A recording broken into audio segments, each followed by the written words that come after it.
হোটেলে সকালের খাবারে দিয়েছিল লুচি, আলুর দম, ব্রেড এবং সবশেষে কিন্তু আমাদের দিয়েছিল গরম চা। এগুলো খাবার পরে কিন্তু হোটেল থেকে আমরা আমাদের ব্যাগপত্র গুছিয়ে নিয়ে কিন্তু চলে আসলাম হোটেলের বাইরে। আমি কোথায় যাচ্ছি সেটা কিন্তু আমি তোমাদেরকে একটু পরেই বলবো।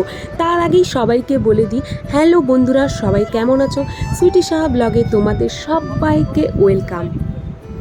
হোটেল থেকে বাইরে বেরিয়ে এসে 200 টাকা দিয়ে গাড়ি রিজার্ভ করে আমরা কিন্তু সোজা চলে গিয়েছিলাম বাজরা স্টেশনে। যারা যারা সিকিমে গিয়েছো তারা কিন্তু এই জায়গাটা অবশ্যই চেনো, সেটা হচ্ছে বাজরা স্টেশন। হ্যাঁ, আমরা ফাইনালি কিন্তু বাজরা স্টেশনে চলে এসেছি। আর এখান থেকেই কিন্তু আমরা গাড়ি বুক করে নিব, তারপর কিন্তু চলে যাব সেই জায়গাটি, যেটা হচ্ছে সিকিমের মধ্যেই পড়ে।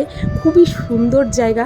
তো আমরা কিছুক্ষণ কিন্তু অপেক্ষা করেছিলাম কখন গাড়ি আসবে, কখন গাড়ি আসবে। আর ঠান্ডাটা কিন্তু বেশ ভালোই পড়েছে।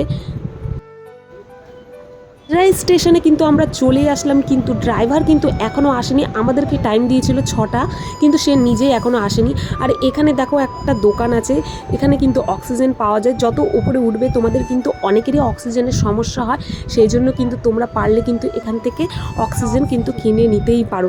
সাথে কিন্তু আমরা কর্পূর নিয়েছিলাম। আর এই জায়গাটা দেখো, বাজরা স্টেশন থেকে এই জায়গাটা এত সুন্দর ভিউ।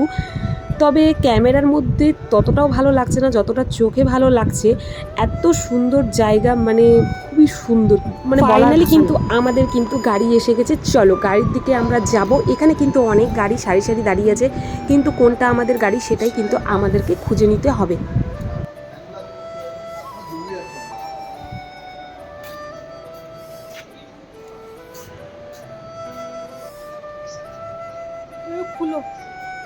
ড্রাইভার বলেছিল 6টার দিকে আসবে, কিন্তু মিনিমাম 1-2 ঘন্টা ওয়েট করার পর তারপর কিন্তু ফাইনালি আমাদের গাড়ি এসেছে। তো চলো গাড়িতে ওঠা যাক। তোমাদেরকে প্রথমেই আমি একটা কথা বলে রাখি, আমরা কিন্তু বাজরা স্টেশনে এসে এখান থেকে কিন্তু শেয়ারে করে গাড়িতে করে কিন্তু সেই সিকিমের একটা সুন্দর জায়গাটিতে আমরা যাব। ঘোরানোর দায়িত্ব পুরোটাই কিন্তু ড্রাইভারের উপর ছিল, কারণ আমাদের আগে থেকে কিন্তু বুকিং করা ছিল। আর তোমাদেরকে বলে রাখি, গাড়ির মধ্যে মিনিমাম আমরা কিন্তু 9 জন ছিলাম ড্রাইভারকে ধরে।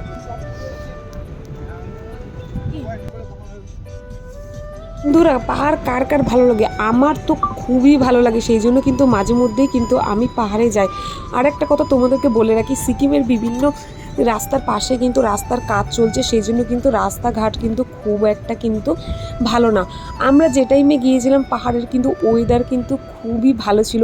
আর এই যে ঝর্ণাটা দেখো কতটা সুন্দর লাগছে, রাস্তার পাশ দিয়ে কিন্তু ঝর্ণা বয়ে গিয়েছে।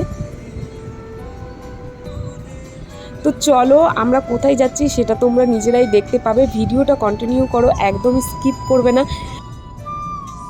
তোমরা অনেকেই পাহাড়ের গায়ে বিভিন্ন কালারের পতাকা দেখতে পাবে। আর এখানে দেখো সাদা রঙের পতাকাগুলো, এগুলো কিন্তু কোনো কারণে কেউ যদি মারা যায় তার উদ্দেশ্যেই কিন্তু এখানে পতাকাগুলো কিন্তু পাহাড়ের গায়ে দেওয়া হয়, যেটা কিন্তু আমাদেরকে ড্রাইভার বলেছিল। এই নিয়ে আমি একটা ভিডিও তোমাদেরকে অবশ্যই কিন্তু পরে দেখাবো। আরে কিন্তু সবাই মিলে যাওয়ার কিন্তু একটা মজাই আলাদা।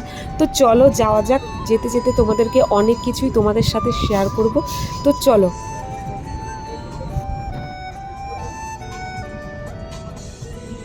পাহাড়ের এই জায়গাটিতে দেখো, এখানেও কিন্তু সারি সারিভাবে কিন্তু পতাকা দেওয়া আছে। এরকম পাহাড়ে কিন্তু অনেক জায়গায় কিন্তু এরকমভাবে তোমরা পতাকা দেখতে পাবে।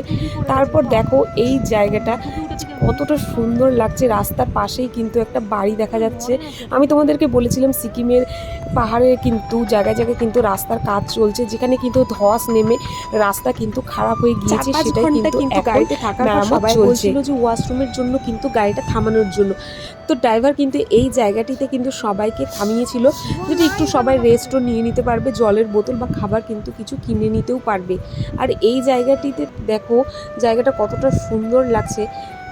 তারপর কিন্তু কিছুক্ষণ এখানে রেস্ট নেওয়ার পর কিন্তু আমরা আবার কিন্তু গাড়িতে উঠে যাব। আর গাড়িতে উঠে যাওয়ার পর কিন্তু কিছুক্ষণ পরেই কিন্তু একটা জায়গায় কিন্তু ড্রাইভার আমাদের নামিয়েছিল।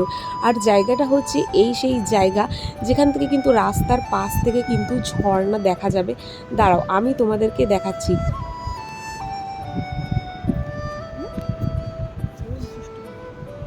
সিকিমের কোন জায়গা সেটা কিন্তু আমি তোমাদেরকে বলতে পারবো না, কারণ আমিও নামটা জানি না। চলো একটু সামনে গিয়ে দেখায়, তাহলে কিন্তু তোমরা ভালোভাবে দেখতে পাবে। আর যারা যারা এই রাস্তা দিয়ে যাচ্ছিল তারাই কিন্তু এই জায়গাটিতে থামছিল, যে ওই দেখো জায়গাটা কতটা সুন্দর। এই ঝর্ণার জন্যই কিন্তু সবাই কিন্তু এখানে গাড়ি নিয়ে থামছিল, তবে সামনে কিন্তু যাওয়া যাচ্ছিল না, কারণ রাস্তা খারাপ ছিল তাই। এবার আবার কিন্তু আমরা গাড়িতে উঠে পড়লাম, আর বলেছিলাম ওই যে জায়গাটি থেকে খাবার কিনেছিলাম, খুব খিদেও পেয়েছিল, সেই জন্য কিন্তু আমি একটা বিস্কিটও কিন্তু খেয়ে নিলাম। তারপর কিন্তু আবার চলে যাব সিকিমের আরেকটি জায়গাটিতে। এই সেই জায়গা, দেখো জায়গাটা এতটা সুন্দর আর এত হাওয়া হচ্ছিল যে বলার মতো না। সবাই কিন্তু এই জায়গাটিতেই কিন্তু সবাই কিন্তু থামছিল, আর এই জায়গা থেকে পাহাড়ের ভিউজটা কিন্তু খুবই সুন্দর, যেটা আমি তোমাদেরকে ভালোভাবে দেখাচ্ছি।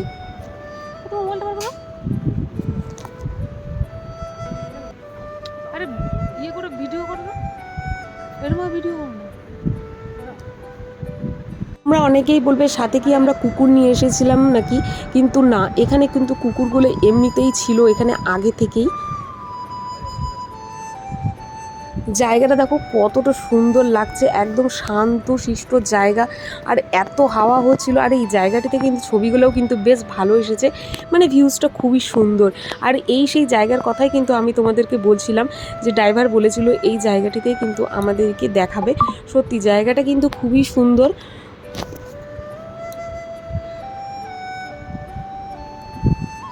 তবে জায়গাটার নাম কিন্তু আমি তোমাদেরকে বলতে পারবো না, কারণ জায়গাটার নাম আমি ভুলে গিয়েছি, সেই জন্য কিন্তু জায়গাটার নাম কিন্তু তোমাদেরকে আমি বলতে পারলাম না।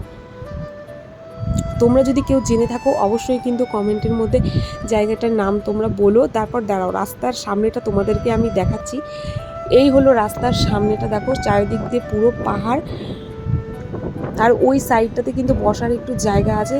তো টাটা বন্ধুরা, নেক্সট ভিডিওতে আবার অন্য কোনো ভিডিও নিয়ে আসবো।